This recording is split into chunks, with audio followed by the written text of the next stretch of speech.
Hello and welcome to the first episode, hopefully not the last, of the One Click Contractor podcast. My name is Jon Dlouhy, head of marketing here at One Click Contractor, and we are joined today by Mr. Ryan Lococo, CEO of One Click Contractor, and Mr. Taylor Haynes, COO at One Click Contractor. Welcome, fellas. Well, appreciate it. Well, let's jump in. I've been called Mr. in a while, John. Let's jump in and learn. I'm sure the audience is eager to learn a little more about each of you and your backstory and what brought you to One Click. So Taylor, why don't you kick this off? Sure. Thank you. So a little bit of background on myself. I started my career in the military. And I always, only partially joked that I grew up as a kid always wanting to jump out of airplanes and shoot machine guns. And it's only a partial joke because it was true enough that I decided to go to West Point for my schooling and then get commissioned in the U.S. Army. I was an infantry officer for my time in the Army, earned my airborne and Ranger qualifications, and through that process, the reason I always include that is that, really I learned a lot about leadership, and I learned a lot about working with people from all different parts of the country, all different backgrounds, and building and growing teams, which is what I really like doing, and what I've spent my career in the workforce in the civilian world doing is working with businesses to build and grow teams. So I've worked in a number of different industries. The unifying thesis was always kind of some form of technology and usually earlier stage companies. I found that my sweet spot was not in larger, more political and bureaucratic organizations, which we can take that into a whole different line of discussion. And Ryan and I intersected at a stint where we were both working in private equity. We worked for a private equity fund that is located here in Dallas, where I live. And through that process, we came across One Click and wound up partnering on working together in the One Click Contractor world. So it's been a lot of fun so far over here, and I've enjoyed it. The career prior to this, it's interesting how you can't always map a clear pathway to where you wind up, and there's always twists and turns. Taylor, where are you located? I'm in Dallas, Texas. Dallas, Texas. You're not a Cowboys fan, are you? maybe not this year. That's a loaded question this week, John. Okay, so I'm not a Dallas native, but I have become more of a Cowboys fan since we lived here. But I'm more of a college football fan, as God intended. Let everyone know who your team is. Right now, it's absolutely the Army team, but I'm also an Alabama fan. We'll see what happens with Alabama this year. I think they'll be okay. And Ryan, what about you? What's your elevator pitch? Yeah, it's not nearly as exciting, unfortunately, because unlike Taylor, who had a mission, a drive to shoot things, I had no idea. So my whole family was a group of entrepreneurs, and I kind of grew up in that mindset, and then quickly became a management consultant. So the polar opposite of everyone in my family. And so I did that, and the theme of my entire career was building and growing businesses. So helping management and executive teams figure out how to grow, who to grow with, what technology and processes you need to get from point A to point B, who to buy, And so I did that for the better part of a decade, St. Louis native, and then lived in Chicago for almost 10 years, helping folks do that before leaving to go into the pharmaceutical space, continued that theme with growing pharmaceutical companies. And had been engaged with private equity along the way. And that's, as Taylor mentioned, we intersected in a firm in Dallas. And one of the things that interested me as I got involved with, One Click as a whole was how much opportunity there was and how much from a customer perspective and from a contractor perspective, how many of these folks are looking to build and grow their businesses. So it aligned really well with my passion of helping people get from where they are today to realize their vision and bring with it everything I learned from helping really large enterprises, billions and billions of dollars, and what that structure looks like. And to Taylor's point, what doesn't work in those structures. But there's a lot of good processes and technology that we, I thought could bring down market to companies to help them kind of reach that next level. And, through that have done about $8 billion of transactions buying and selling companies, and came to One Click to just help people realize their dreams and the technology that's required to kind of do so. Like I said, St. Louis native, family is still there. So a Midwest guy through and through, down in Miami now because after almost 10 years in Chicago, I couldn't fathom going through another winter.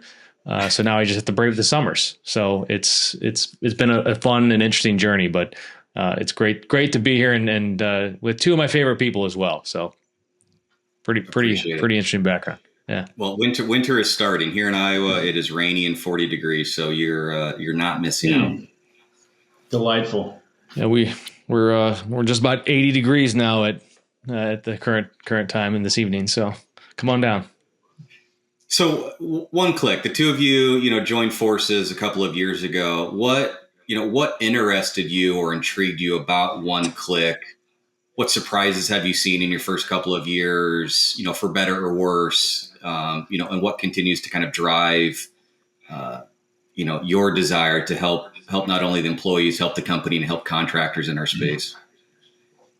Well, I'll jump on the first part of the question was, what was interesting about One Click right off the bat. And, and I think that when we first got introduced to Dale Thornberry and the team that were here at the time, it was pretty interesting. When you're looking at early stage businesses, a lot of times you want to focus on the founding team. And in this case, it was a team that had been there and done that. They had founded multiple businesses, technology businesses, in this space, and actually were always very much on the forefront of tools that actually help contractors. And and they had invented some of the early days remote measurements technologies, and so they've been in the space. Dale himself had grown up as a contractor.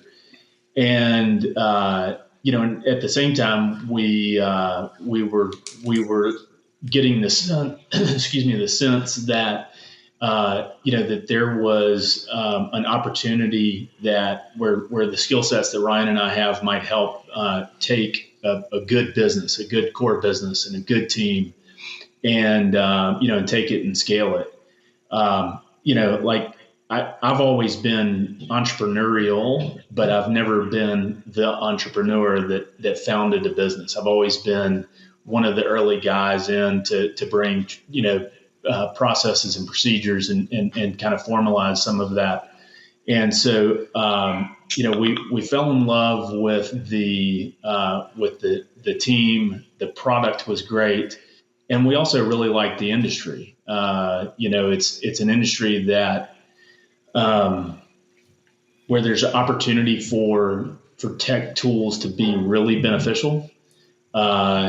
Not everyone in the industry has kind of gotten fully into the full adoption of a tech stack, and also contractors are kind of my type of people. For the most part, contractors are good folks that are trying to do a good job, and they're trying to do something that helps someone's home be more beautiful, more livable, etc. And and so it just seemed like a great opportunity. Yeah, it's interesting. There's a couple things there that, and Taylor and I talked about this back in the day too, right? When we first got to know the business, which has been years now.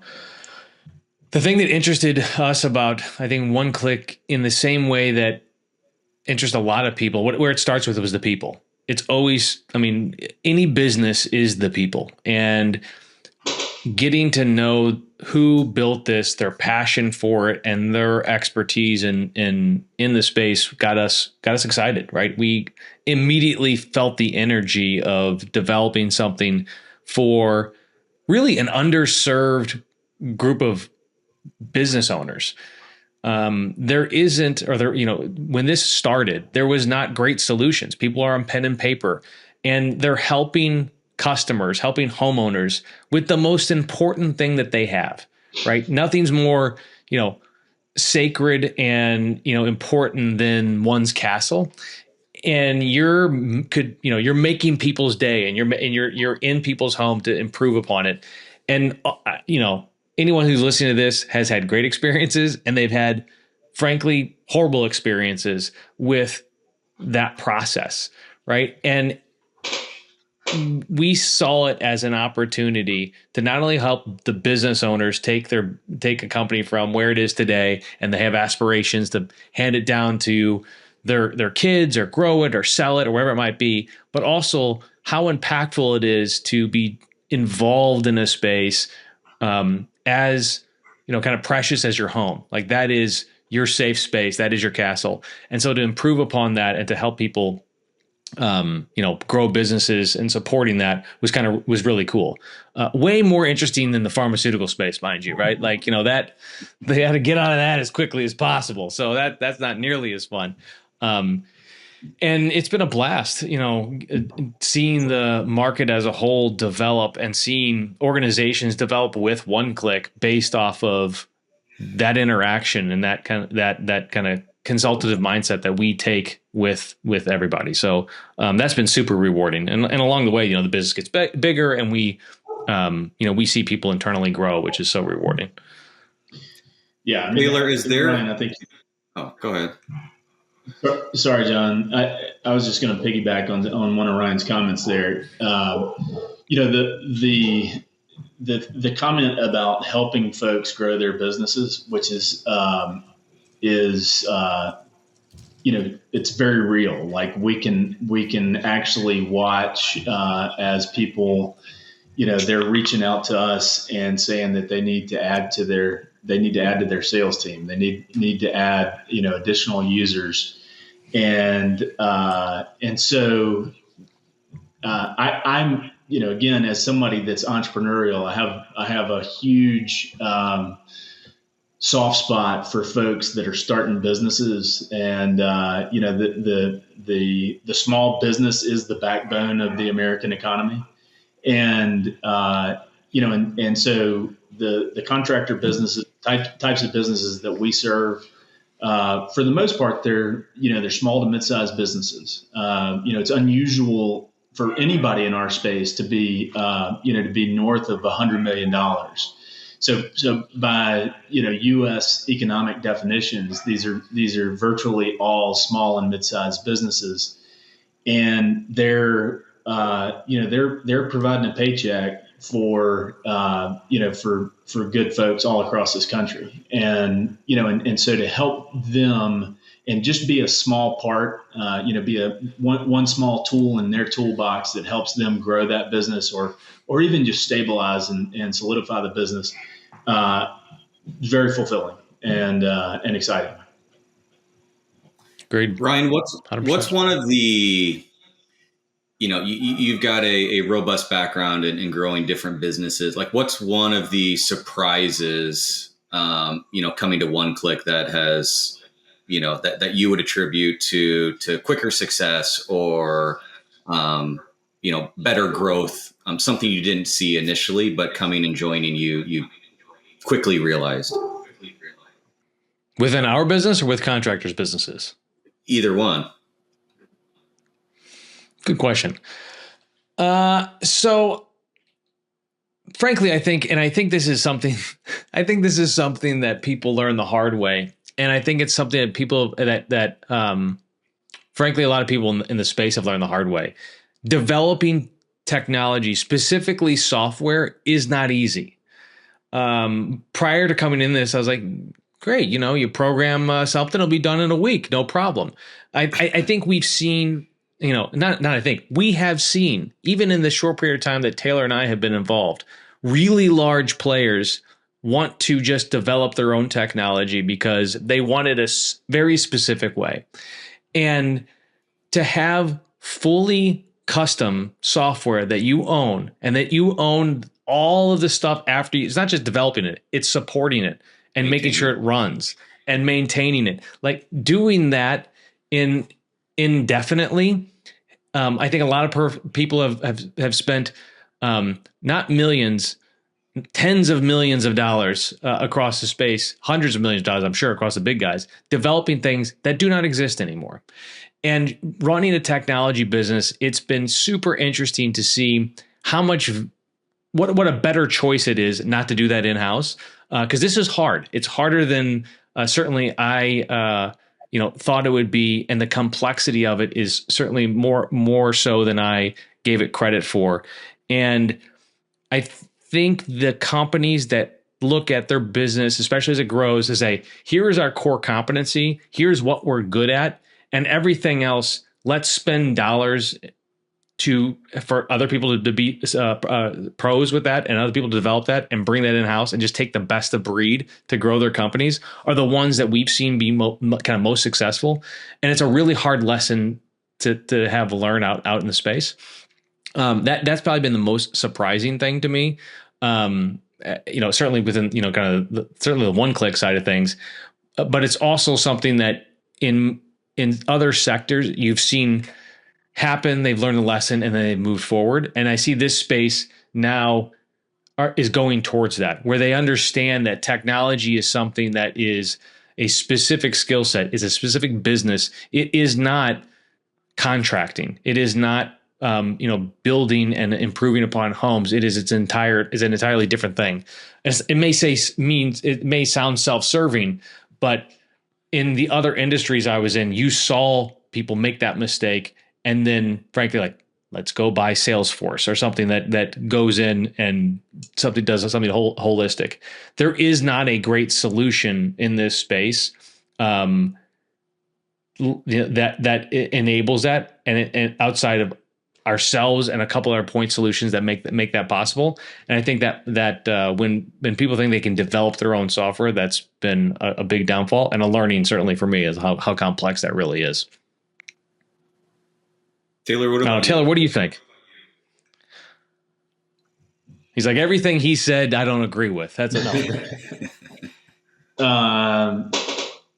Staying on the one-click side, I mean, I think, again, my sort of wiring is, I tend to start with the team and the people. And, so it's been interesting since we came over here in really trying to formalize the roles, the processes, the SOPs, adding to our tech stack that we utilize to manage that team and to gain visibility on, our internal KPIs, key performance indicators. These are not unique. They're not new and different, but it's always a new adventure. Every different team, getting it humming requires different capabilities and different approaches. And I think actually that applies, to our customers as well. small, medium, and large. There's different challenges associated with scaling that small early stage, or maybe not early stage, but maybe it's just, it's been constrained by resources, and you want to, that business owner wants to grow that business from $1 million this year to, to $5 million in gross revenue. And, and that's a meaningful and challenging pathway. The medium-sized guys that are trying to exceed, maybe a $20 million mark, and on and on. There's different challenges that go along in those different areas.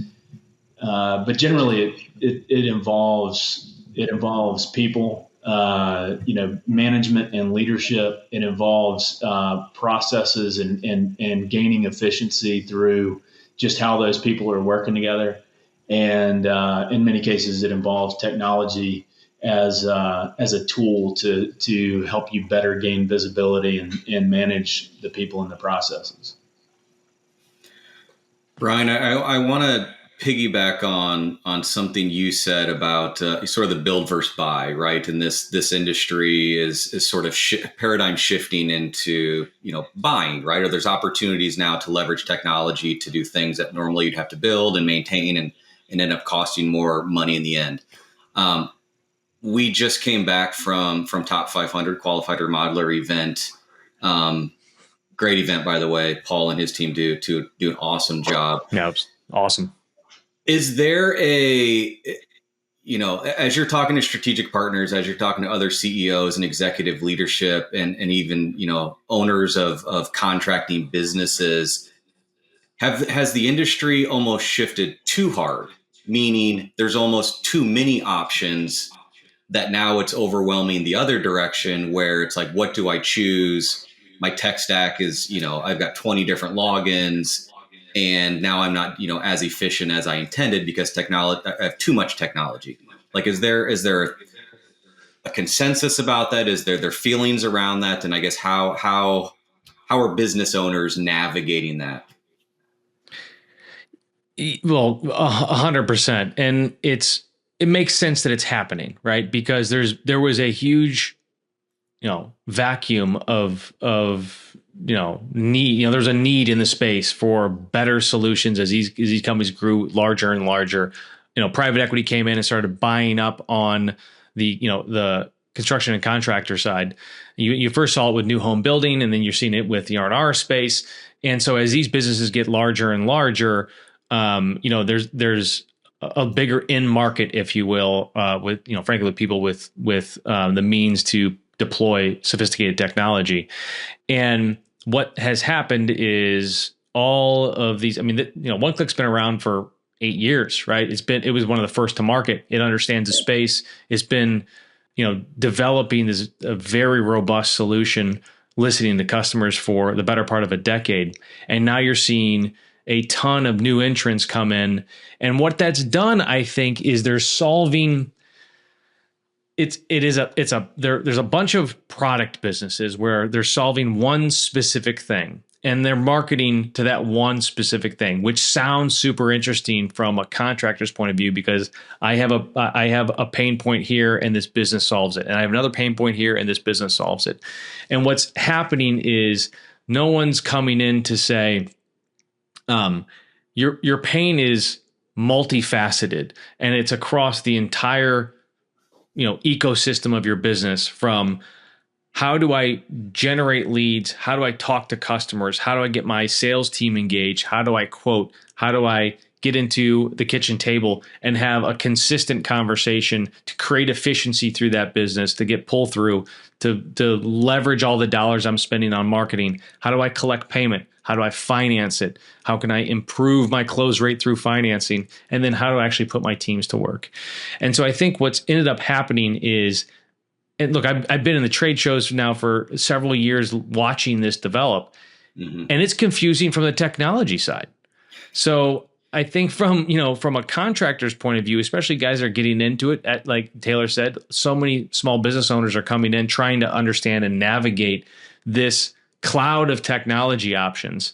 And what you need is the core part of your business to be established and a core part of the software to be established, and have a partner that then connects into a best of breed solution. And I think one of the things we've focused on is explaining that and helping contractors say what matters in your world is revenue, is sales, closing business, and being professional in doing so. So get the right tool in place, give your sales folks the right tools in place. And look, there's 30-40% attrition in Salesforce in this space, right? So you need something to be put in place that's easy to understand, you can implement consistently across a team that's, churning out fairly quickly, that enables you to sell and put revenue on top of the business. And then have that, talk with that vendor to see what plugs in best on a CRM, on a production side. How do you take payment? And so I think where it's going is a one throat to choke, a single entity, a single point of contact where, Taylor Haynes Roofing is having a problem, and I don't have to call 6 technology vendors and they're all pointing fingers at each other. It's one solution to go. And I think that's where it ends up going. And, we as a business have focused on helping contractors navigate that ecosystem. And it's one phone call away. Like, I'm happy for anyone listening to this to pick up the phone and talk to me about their business and what makes the most sense as they scale from a technology position, because it's super confusing. It's going to get better, and we're going to help them do that. Taylor, what do you think? Because I know you and I talked about this. Cell phone number on this at the end. Yeah, perfect. We'll overlay it. Yeah. Yeah, Taylor, what are your thoughts? Share similar thoughts. Yeah, 100%. I mean, I think the trends are unmistakable. If you go to a trade show like a Top 500, right? There's more and more offerings, and in terms of technology, and so that can certainly be confusing. And our goal from day one has been to be, to engage with the contractor, engage with the customer, and say, how can we help? And if we can help, our product is not a perfect fit for everyone in every application, but if we can help, we got a lot of expertise. We got a lot of tribal knowledge. We got a lot of industry experience on our team, and we've seen a lot. One thing that we invest heavily in as a business is our customer success team, and and making sure that when somebody signs up with us, we want them to have a great experience. Now, that's a tall order, because implementing software is generally not regarded as fun by any business, and I'd say particularly by a contracting business, right? Like the folks that we're honored to serve, they they want to be putting beautiful windows into houses.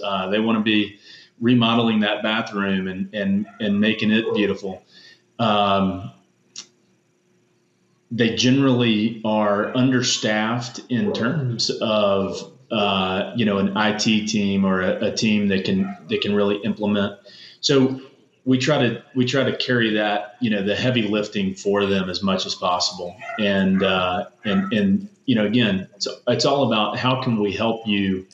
And in many cases, our help might consist of advice about looking at another product that's out there that meets a need, or if they're a one-click customer, and again, anyone is welcome to reach out to us, and we can advise on putting different products together that do give you more of that one-stop shop. A lot more products are integrated today, and we integrate with, virtually all of the leading CRMs in our space, and many of the other tools that help people be successful day in and day out. Taylor, for audience members that aren't as familiar with One Click, where does One Click fit into the ecosystem of technology? You just touched on kind of the CRM. Like, where is our sweet spot? Yeah, I mean, our entire focus is on the sales process and making that sales process more efficient. So we really serve the sales rep and the sales management, also with the handoff to operations. So once they sell something, they gotta make a good handoff to the folks that are responsible for actually actually installing that bathroom, window, roof, whatever it might be. So we're going to automate as much as possible. We like to think of it as living between the CRM and the ERP.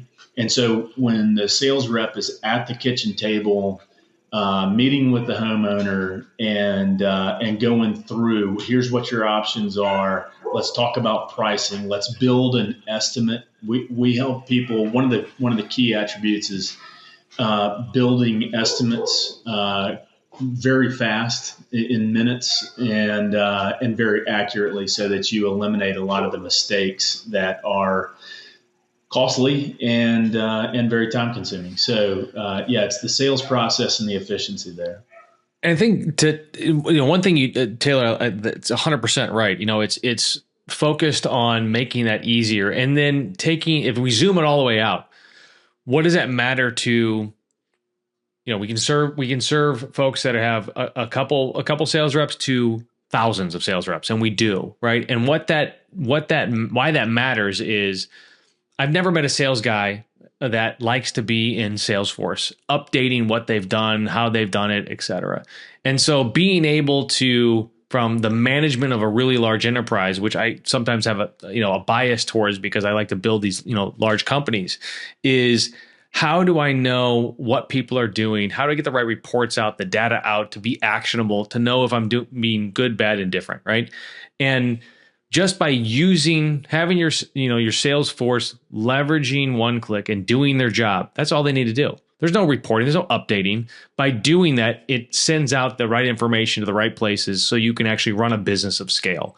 And I think that was one of the things that was super interesting is, I look at this industry as a whole, and there's not good data flow from a manufacturer to a wholesaler to what's being put in the house, and being able to kind of help organizations provide visibility into what's happening at where the rubber meets the road is super powerful. And so we've seen so many folks be able to just implement this technology and have better visibility into what's happening, when, where, and how. And it makes running companies a lot easier and more consistent. Well, I'll add to that, right? Yeah. You're speaking to the larger organizations, which have more plates spinning, and one of the things that we're hearing, there's a lot of consolidation in the industry. There's increasing competition in the industry.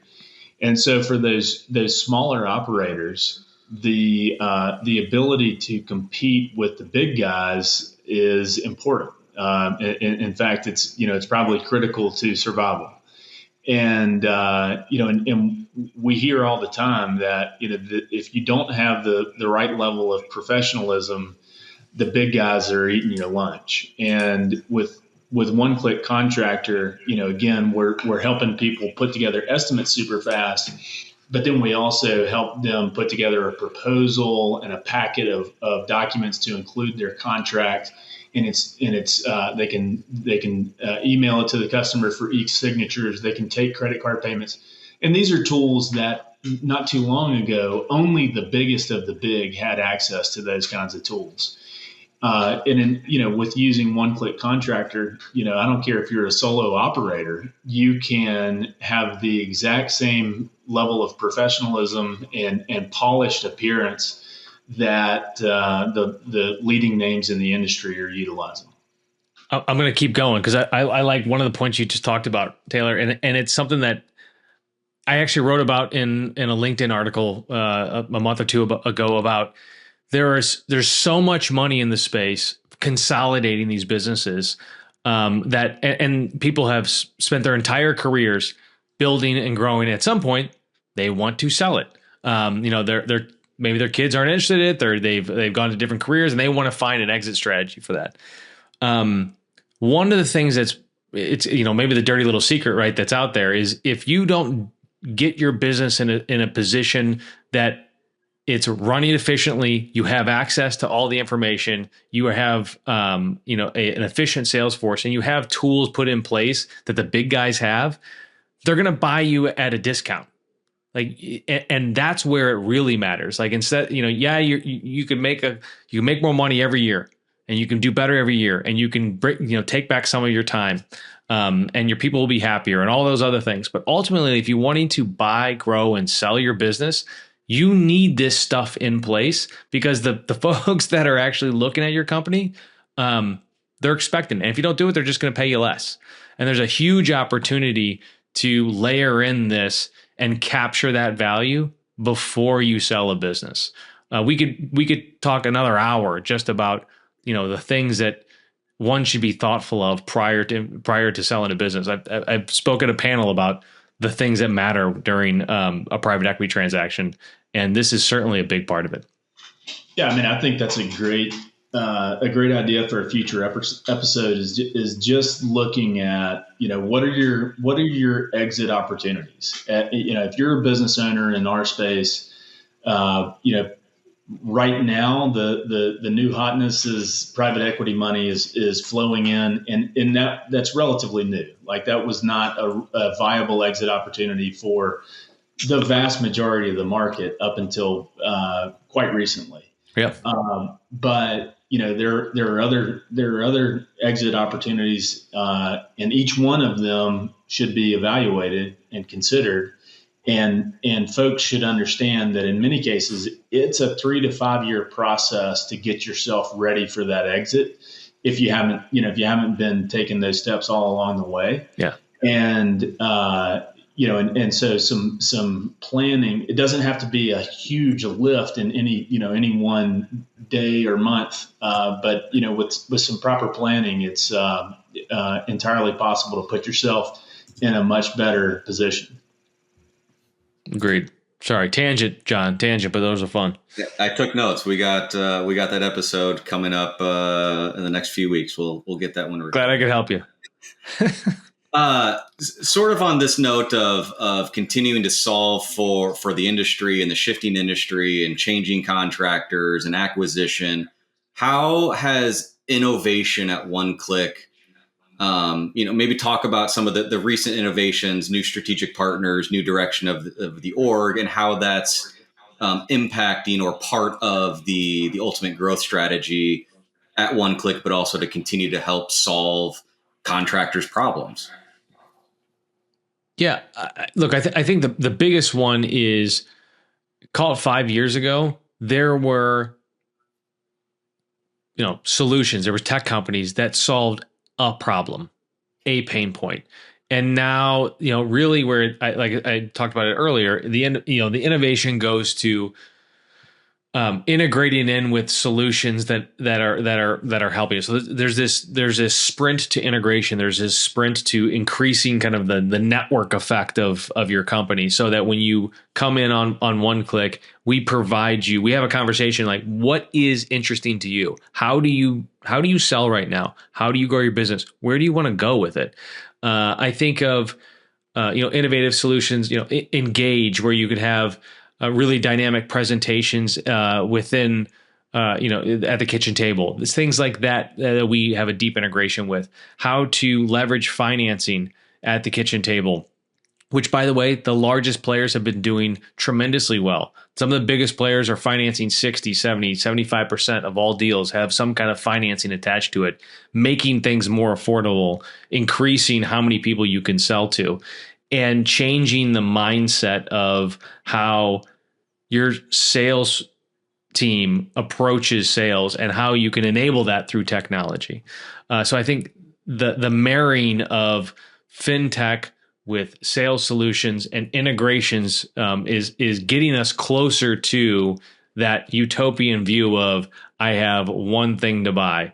one solution that I can go to enable my entire sales process. I think that's where we're seeing a lot of effort and a lot of thought go into, and I think it's going to continue to go down that path. Taylor, anything? It was so good that Taylor, no, he has nothing. That's it.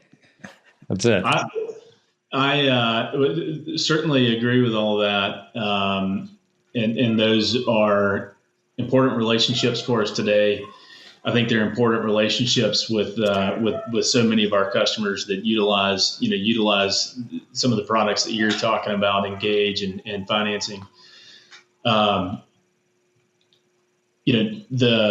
key, one of the keys, as you said, Ryan, is just making sure that you're providing training to make sure that your staff knows how to leverage these things. It doesn't do anybody any good to get that really fantastic new tool if they don't know how to utilize it, and so that's just something to take into consideration in exploring new products. Jon, back to some of the more recent things that we've been working on. We just recently partnered with Finitech, which is a Syncly company. We're super excited about this integration. So Finitech is an ERP that primarily that serves window manufacturers, and the window sales process is the most complex, just in terms of the wide variety of options and different configurations, and it's a bear to sell windows well and accurately. And it's also an issue in terms of getting that information accurately to the manufacturer to order the windows. So, with this integration with Finitech, we have the ability to make this as seamless as possible so that the windows can be configured in the home, the order can be placed, they can be sold, payment can be processed, and then those windows can be accurately ordered. So it really makes the window sales process and makes life for the manufacturer and the contractor that's selling the window a lot more efficient. And I think more like the other component of the other side of that is there has not been a great solution. And again, it goes to this integration concept. There's not been a great solution if I am putting windows in and I also am doing siding, to have that all on one proposal and one conversation, encompass it in one tool.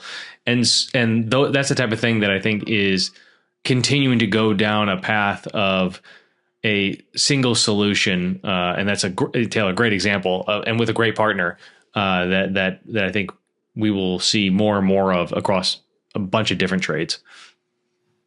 Yeah, one of the things that I've been impressed with since joining One Click is, to your point about the window, remodel business. It's confusing for the manufacturer. It's hard for the salesperson. Imagine the homeowner, right? And I think one of the things that we do well at One Click, yes, we're selling to contractors, but ultimately a contractor is selling to a homeowner. So if it's confusing to a salesperson, to a sales rep, it's hard to manage, to execute. Imagine a homeowner at a kitchen table trying to read through a 55-page detailed proposal, and it's like, well, I don't know. Right. And so I think that's where, you mentioned the Engage, our built-in price presentation, all the things that we do at One Click to make that homeowner experience professional, flawless, quick, right? Speed. No one wants a sales rep sitting in their home or, on the phone for hours or multiple trips. So everything we're doing as a business is trying to streamline that homeowner experience. Yeah, agreed. And at the end of the day, I think that's what it boils down to, right? It's just creating something, updating the entire the segment to the 21st century and getting them where that process isn't as painful as it needs to be. Like we can make it simpler. We can make it better. So that's what we work every day to do. Love it. All right, I'm gonna take a turn now. Let's focus on One Click and more. Number one, Ryan, what are you drinking? And we're doing a Woodford Reserve tonight. It seemed like a good inaugural cocktail. So just to get things going. We'd film these at night, so it feels appropriate. I mean, it's 6 a.m. You have to put a timestamp on here so everyone knows this is not like 8 o'clock. Yeah. We know what we're doing. We do this at 8 a.m. with whiskey. It's amazing. Yeah. No. Woodford Reserve tonight. I love it. Ryan, and Taylor, I'd like you to answer this question. This is so you've been pitched businesses. You've been a part of multiple businesses. What's like the most unusual thing you've either been pitched or maybe been a part of? This is PG-13, maybe. We'll just start. No, yeah, that's we're going through it right now. I appreciate that. Or maybe it was like the way it was presented. Maybe there was something unusual or something that sticks out. Yeah, that PG-13 moniker is really limiting my options here, John. It's just really, really limiting things. We could edit some of this. Yeah, I bet we could. Yeah. John's just like, tell me the story. Or maybe it's something not unusual. Maybe it's something you missed out on that you thought, I don't know. Maybe it was you thought initially a bad idea or wasn't presented well. And turns out it was, me personally, as like just enjoying businesses, the entrepreneurial mindset, like I'm always intrigued with business stories and how they came to fruition or how they were presented or pitched. Yeah, look, I've certainly been a part of a bunch of pitches where, at the end of the day, it isn't solving a problem. It isn't solving a problem or it isn't clear what, the pain is. I think that's the biggest, it's not unusual. In fact, it's super common where investors and entrepreneurs have a great idea that is the market's too small. It's solving something that they had an issue with and, 3 other people, or it's so big and so vague that they can't operationalize, the idea. So I think when I look at companies, not that it has anything to do with necessarily, this space, but I look at general companies as a whole, it is that Goldilocks between you're betting on the person that they can operationalize a strategy in a specific space that you think is big enough that they can get their hands around and actually do something with successfully, versus, the other way around. But, there's certainly been very interesting companies that were going towards something that just didn't make any sense. Like it would be great. And it'd make you, $16,300 a year at full scale, and you wouldn't be able to do much with. But John, I took a very close look and got pretty close to the end zone with a balloon distributor. And what kind of balloon? Balloon, like circus balloon or like birthday balloon? Okay, I didn't know if it's a hot air balloon.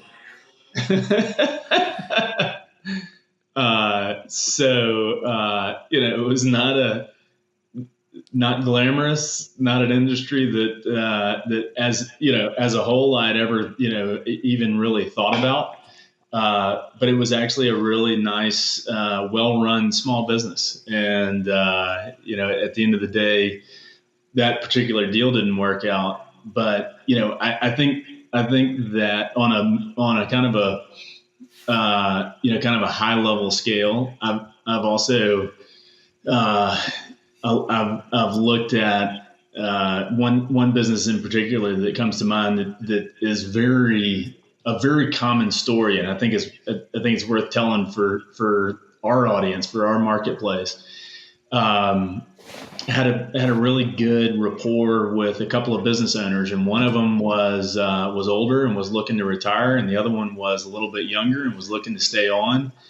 And they had a nice business. It was in the industrial space. They basically refit some industrial components, heavy industrial components, and and when we started talking about valuation and what it would cost to buy out the older partner,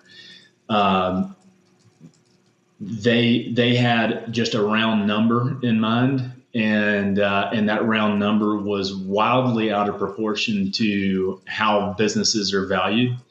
And I think a lot of business owners that that have been spending their blood, sweat, and tears for, in many cases, decades building a business, they have a very emotional attachment to the business, and they've heard through the grapevine that somebody got some number. In many cases, it's a round number. It's 10 or 50 or $100 million. And so they think, hey, I want $100 million for this thing.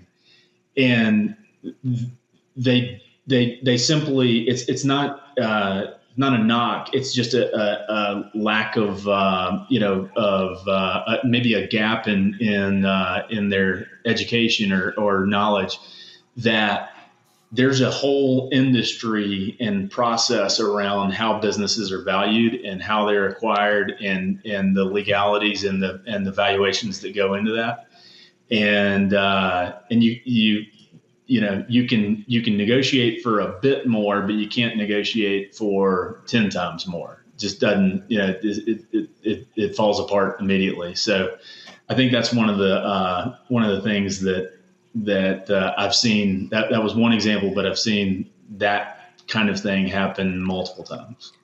It's fun what John, the question you asked, and I'm going to turn on its head, because it's one of the things is not the most unusual, but what's the thing that I've seen that you can get outsized value for? And I think that's where it can get interesting, right? Where I've been involved in deals where they were selling one asset, but they missed the opportunity in a completely different market. And that's applicable to any business, right? It's applicable to this world where you're seeing, it could be a competitor not offering a certain line or a certain segment or a certain price point. There's opportunities across the board. The one that I was thinking about was a storage business, and they stored. It was in the Southwest, and for the snowbirds that moved during the summertime, and they stored their stuff, and they stored all their personal belongings. But they also had a free trade zone, and they didn't think about how they could leverage this free trade zone to shelter imports for taxes, and it was a little bit of a complicated spin on things. But the buyer of that bought this business because it's hard to get one of those, and 5x the company by looking at an opportunity that had nothing to do with their core competency. They leveraged the business, extracted cash flow, and found another opportunity on some other asset that they already had. And so I think when business owners think about expanding or buying, being creative about what that other business has and thinking about it from a different angle is where I've seen outsized, value get created over and over again. I mean, weird businesses are, fun. They just often don't make any money, but ones that there's an opportunity that isn't realized and it's just sitting there, and an asset that's just sitting there, that's where I think people really hit a home run. And that goes for anyone looking at a business or growing your own. Take a week, get out of the day-to-day, take your management team, go somewhere, and think creatively about where you're going, how you're getting there. So much can come out of that. So it's something that we certainly strive for at One Click, and every business that I've been a part of. And that's where the big stair step improvements come. I like that. Another question for the two of you. So you both have had a diverse, career background, accelerated at a young age. Taylor, we won't let everyone know how old you are, but you look younger than you are. Was there a was there a moment? That's what you think, John. Was there a moment or a person or a step in your career, something that sort of catapulted you quicker than you anticipated? Whether it was at a young age, whether it was, very recently, was there like a moment, kind of again, a catapult in your career that helped you get to where you are today? And what was that?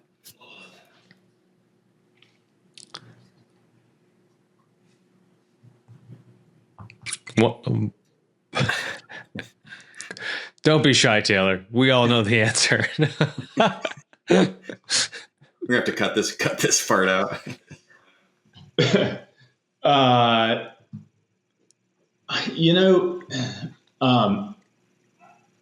When it's a great question, and when you ask that question, I've got names and faces flashing through my mind of so many people that have been mentors, bosses, leaders that I look up to, and that have had an impact and still have an impact in many cases. I kind of mentioned, I think when I think back across my career, I did not have a well-formulated thesis or strategy when I got out of the Army. And so it's really been a lot. And I generally am a strategic thinker, and so I like to have a clear pathway laid out. So I don't think there's been like a particular moment of inflection in my career, but there have been there's been ups and downs. There's been wins and losses along the way, and lots of good people.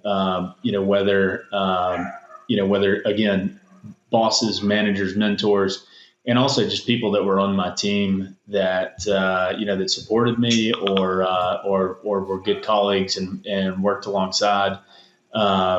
Which that's to me, that's the kind of the great part of a career is the relationships that you build. Ryan, what about you? Was there an inflection point, something that sort of hockey stick growth you to where you are today? Yeah, and it all there's a common theme, at least in my career, which was I had some great mentors, and I think that's one of the things that Taylor and I probably find the most joy about is finding talent, investing in people, and putting them in a position to grow, frankly, faster, or in a position that they didn't think was possible. And it happened to me a couple times in my career, and it's wildly uncomfortable when it happens. And you are positive that you're doing an awful job, and you have someone that is pushing you in aggressively sometimes. And I had several of those. One time in the pharmaceutical space, and I got kind of taken under the wing of a very, very senior executive that's well known in the space, and we did some massive deals and kind of got the inner workings of how large scale public M&A works and who all the players are, and it was super fascinating. Also the first time put in position to run a business, someone that put me in a position to say, go in and do this. And the piece of advice that I got from them is, you'll figure it out. And, giving someone the confidence to be like, I'm here for you. Let's talk, pick up the phone anytime you want. Time is the most valuable resource we all have, because it's the same thing we have. Everybody has the same amount of it. No matter how wealthy you are, every minute is the same for everybody. And so when someone who is so experienced and so wealthy says, I believe in you, and I'm giving you the thing that we're on the same playing field of, that was so powerful to me. And it happened, a couple times in my career, and it's something that we try to do internally as well. It's one of the reasons why, coming full circle back to what we talked about, I love having conversations with other business owners, because the time to give to people who really want to grow their business and want to have an open mind about learning, and we can learn from each other. I learn all the time from everybody, but that's the most valuable thing I found. That's the thing that's actually kind of changed the trajectory of my life.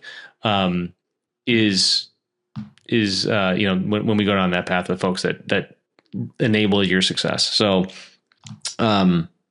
yeah, I've been blessed and lucky to meet those people along the way. And I think that's important too. No matter where you're at, put yourself in a position to be uncomfortable every day.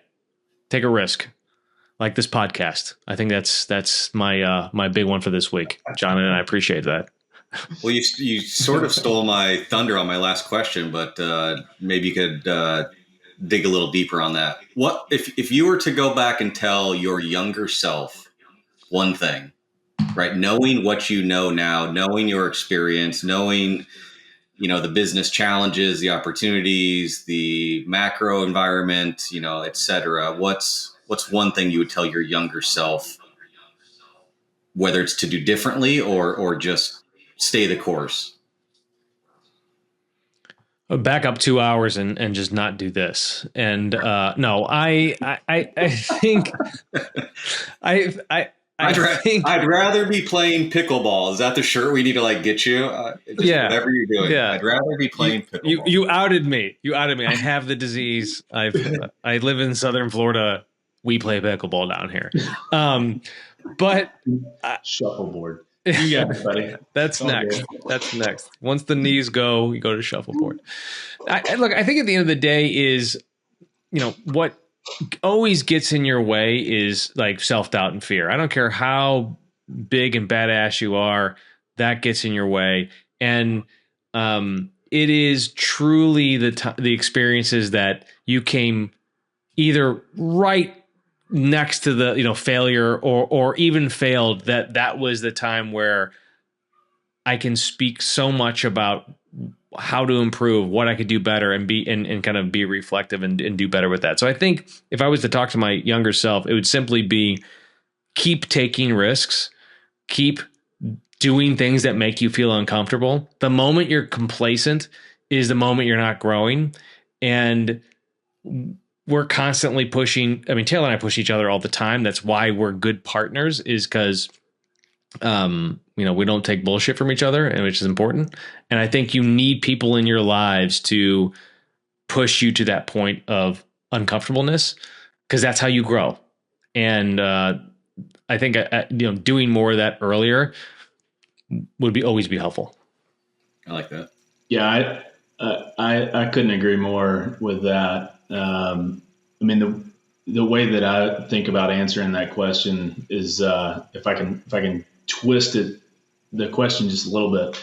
As you guys know, I've got 3 sons that are various ages from college down to high school, and so each one of them has a very different personality, and I think it's important that we put ourselves into that a career path is something that your personality works with, and if I was to try to follow Ryan's career path, I probably would have gotten fired just early and often, and so you need to be realistic about what you're good at and what you're capable of. But I would, I do tell my sons that, they should right now start thinking about how to put themselves into positions where they are an owner in a business, not necessarily the owner, but that they have ownership. And, and it's interesting because when you do have ownership, and usually it takes decades to get to that point. But when you have ownership and you think like an owner, a lot of the world becomes more clear. A lot of the business world becomes more clear. and the reasons why things are taking place at a macro level, at a micro level, make more sense when you just have the viewpoint of an employee. And and I'm not criticizing anyone that has that viewpoint, but it can be limiting in that you're in many cases you're thinking purely from the viewpoint of your specific role, or how your role interacts with the different teams in the business. And so being in a position where you're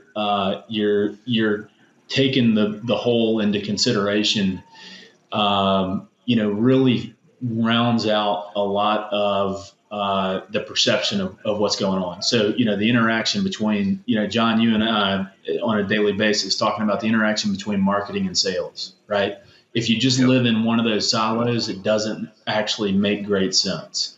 Right. But when you understand the interaction between marketing and sales, and then you understand the interaction between sales and, in our world, onboarding and development, business starts to get a lot more interesting, and the career gets a lot more interesting, and not only that, but you become a lot more valuable, and you have a lot more, lot bigger and potentially more interesting opportunities if you're able to kind of grow into those types of positions.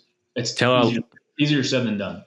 I love that. I love that. And one point that I think is actually worthwhile to people listening to this is create a business where you're teaching people, you're mentoring people, and you're growing people. Because think about what that does. It takes stuff off your plate. People are more capable. They're less likely to leave. There's all these tag-along effects if you just take the moment in time to give them that point of view and teach them something broader than themselves. So I like that one, Taylor. And it takes a lot of time. And when you're sprinting 1,000,000 miles an hour and there's 600 fires to put out, the last thing you want to do is say, let me explain the nuances of this cross-functional concept. But it pays so much more on the long run. So good point, Taylor. I like that one. Excellent points, guys. Well, we're over an hour into this, so that is a wrap. Cheers to you if you made it this long to the end. Some cocktails, some great conversation. Hopefully this was interesting. Give us a follow, give us a like, and we'll get this posted shortly. Thanks, John. Thanks, everyone out there. Appreciate you.